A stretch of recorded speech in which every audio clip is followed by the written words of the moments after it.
अस्सलाम वालेकुम व्यूवर्स। आज आप लोगों के लिए बहुत ही मज़ेदार सी सबकी पसंदीदा रेसिपी लेकर आई हूँ, क्रीम रोल। सभी को बहुत पसंद होते हैं, बच्चे बड़े सभी शौक से बहुत खाते हैं इसे। और आजकल ये हर बेकरी पे अवेलेबल भी नहीं होते हैं, तो मैंने सोचा बहुत सिंपल सी रेसिपी है, आपको ये जल्दी से सिखा देते हैं रेसिपी।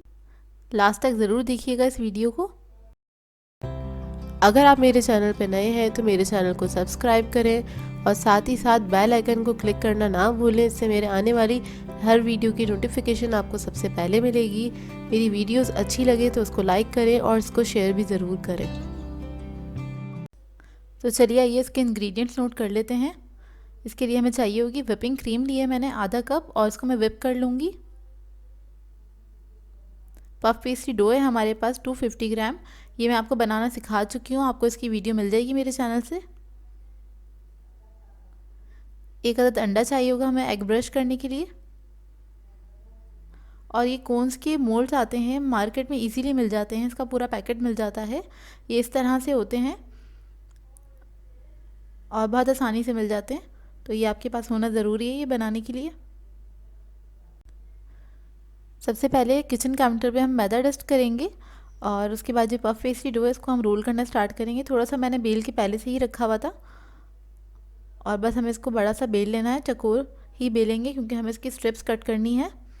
अब हम इसकी स्ट्रिप्स कट करना स्टार्ट करेंगे। पहले हम इसको लेवल कर लेंगे और उसके बाद हम तकरीबन 1.5 इंच की या 1.25 इंच की स्ट्रिप मैं इसकी कट करूँगी और वो एक ही साइज़ होना चाहिए सबका, इस बात का बस ख्याल रखिएगा। तो हम बराबर से कट करेंगे। आप लोग चाहें तो नाइफ़ से कर सकते हैं, मैं पिज़्ज़ा कटर से कट कर रही हूँ। और इसी को ऊपर रख के हम इसको कट कर लेंगे ताकि एक ही साइज़ की हमें सारी स्ट्रिप्स मिल जाए। अब सारी स्ट्रिप्स को हम अलग करके रख लेंगे ताकि एक दूसरे से ही चिपके नहीं।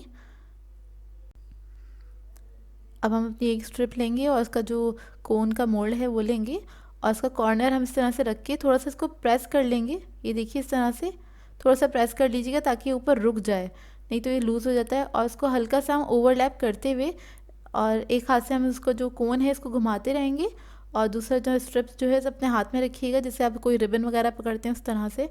और इसको बस आप रोल करते जाएँ, इस तरह से राउंड करते जाएँ तो इसके ऊपर लिबर्टी चली जाएगी। और बस आपने बस ये ख्याल करना है ये ओवरलैप होती हुई ही इसके ऊपर आए। तो लास्ट वाला जो कॉर्नर है इसको बस उसको हम रोक के इसको भी हम थोड़ा सा पिंच कर देंगे ताकि ये वहाँ पे रुक जाए। ये एक हो गई। दूसरी मैं आपको एक और बनाना बता देती हूँ। उसी तरह से हम स्ट्रिप लेंगे एक और इसको भी हम इसी तरह से थोड़ा सा पिंच करके और इसको रोल करना स्टार्ट करेंगे। थोड़ा सा टाइट हाथ से करना पड़ेगा आपको, ये लूज हाथ से नहीं करेगा, नहीं तो ये जो कोन है ना ये खुल जाएगी। बस ओवरलैप करते हुए थोड़ा थोड़ा सा और इसको हम इसको बना लेंगे और इसको अब मैं सबको ट्रे में रख लूँगी, सेट कर लूँगी। ये देखिए अब इसको ऊपर मैं एग ब्रश करूँगी अच्छे से। और बस इस बात का ख्याल रखिएगा जब आप एग ब्रश कर रहे हों वो ड्रिप होके नीचे ना जाए, नहीं तो ये नीचे से पूरा ना चिपक जाता है और इसको बाद में निकालना मुश्किल हो जाता है क्योंकि बहुत ज़्यादा ये नाजुक से होते हैं तो टूट सकते हैं। तो इस बात का ख्याल रखिएगा, बहुत ज़्यादा एग ब्रश नहीं करिएगा। इन सब पे मैं एग ब्रश कर लूँगी और ये जो साइडों के एजेस बचे थे उसके ऊपर मैंने ऐसे ही एग ब्रश करके इसको भी मैं बेक कर लूँगी। और इसकी बेकिंग टाइमिंग है 25 to 30 मिनट, 180 डिग्री पे हम इसको बेक करेंगे। और ये बेक होकर आ चुके हैं हमारे बहुत अच्छे, 25 मिनट्स में बेक हो गए थे। और ये जो हमारे पफ है मैंने खारे बना लिए थे, वो भी देखिए कितने अच्छे बेक हो गए हैं। क्रीम रोल्स को मैंने ठंडा कर लिया था अच्छे से और इसको आप ठंडा करने के लिए रख दीजिएगा रूम टेम्परेचर पे तकरीबन 1 घंटे तक। ठंडा होने के बाद ही आप इसको टच कर सकते हैं, नहीं तो ये टूट जाएंगे। ये देखिए अंदर तक बहुत अच्छे बेक हुए हैं, बहुत ज़्यादा क्रिस्पी बनते हैं खस्ता से ये। और मैंने क्रीम को पाइपिंग बैग में भर लिया है। आगे मैंने नोज़ल लगा लिया है, आप लोगों की मर्ज़ी है, आप लोग यूज़ करना चाहें तो करें, बगैर नोज़ल के भी पाइपिंग आप इसके अंदर क्रीम फिल कर सकते हैं ईज़िली। ये देखिए इस तरह से हम फिल कर लेंगे।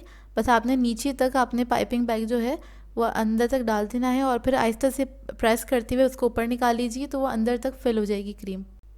क्रीम रोल सारे मैंने फिल कर लिए हैं। अब इसको हम रख देंगे इधर ही साइड पे और उसके बाद हम इसका ग्लेज़ तैयार कर लेंगे। उसके लिए आइसिंग शुगर लिए मैंने 4 टेबलस्पून और कोको पाउडर है हमारे पास 1 टेबलस्पून। इसको हम मिक्स कर लेंगे और 2 टेबलस्पून पानी लिया है। पहले हम इसको मिक्स करेंगे अच्छी तरीके से, उसके बाद थोड़ा थोड़ा करके इसमें पानी ऐड करेंगे। तकरीबन 1 टीस्पून पानी इस वक्त मैंने इसमें ऐड करा है और इसको मिक्स करेंगे पहले अच्छी तरीके से। पानी एक साथ नहीं ऐड करिएगा, तो हम देखेंगे जितनी हमें ज़रूरत है उतना ही हम इसमें ऐड करेंगे पानी। बस इसको हम बहुत अच्छे से मिक्स करेंगे। तकरीबन 1 टेबलस्पून पानी इसके अंदर ऐड कर चुकी हूँ और इतना ही मैंने ऐड किया है, इससे ज़्यादा नहीं जाएगा इसके अंदर। ये इतना थिक पेस्ट होना चाहिए और बहुत स्मूथ होना चाहिए, कोई लम्प्स ना रहें इसके अंदर, बस इस बात का ख्याल रखिएगा। अब हम क्रीम रोल्स के ऊपर इस ग्लेज़ को लगाना स्टार्ट करेंगे। तो बस आपने क्या करना है, बस स्पून से उठाना है और इसके ऊपर इसी तरह से रफली लगा दें। ये खुद ही सेट हो जाता है और सेट होने के बाद ये जम जाता है। जो क्रीम रोल के ऊपर होता है जमा सेट हुआ, जो क्या कहते हैं आइसिंग होती है, वो यही होती है। बस हम पूरा फैला देंगे और ख़ुद ही थोड़ा थोड़ा सा ये स्प्रेड हो जाता है और साइडों से थोड़ा गिरने भी लग जाता है। तो मैं इन सबको कवर कर लूँगी। इन सब पे मैंने ग्लेस लगा लिया था और थोड़ी देर के लिए इधर ही काउंटर पे छोड़ दिया था। ये सेट हो गया है तकरीबन। ये देखिए बहुत ही मज़ेदार लग रहे हैं, आप लोग ज़रूर ट्राई कीजिएगा इस रेसिपी को। बहुत ही मज़ेदार बनते हैं, घर में बनाइए फ्रेश फ्रेश।